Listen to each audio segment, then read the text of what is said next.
На ипподроме, как на Майдане, танцы, песни и общие цели. Встретить Новый год, хотя уже весной, когда день становится длиннее ночи, наступает Навруз или Персидский Новый год, уже традиционный и для Татарстана. Мы едины в нашем общем бережном отношении к традициям наших предков. На костре пышет жаром узбекский плов, а на сцене разыгрывается татарский фольклор. Вместе с зимой уходит российский Дед Мороз, а провожает его болгарская Наурузбеке. Только так, в симбиозе, и наступает Навруз по-татарстански.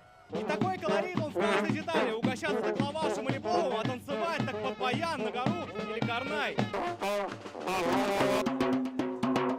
Карнай выдает мелодию, а нагара отбивает ритм. Национальный инструмент Азербайджана. Там без него не обходится ни один Навруз. И для праздника отдельные музыкальные размеры. 6/8, это той ритм, свадебный ритм.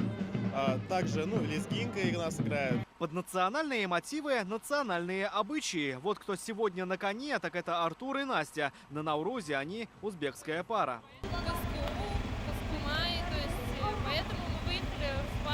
Впервые все диаспоры собрались на Казанском ипподроме. Как решили организаторы, эта площадка оптимальна. Мы попробуем в этом году провести здесь.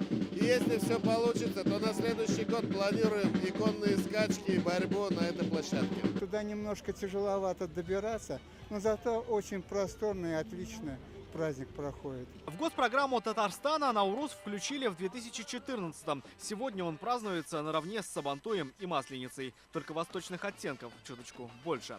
Рамиль Шайдуллин, Игорь Романов, ТНВ, Казань.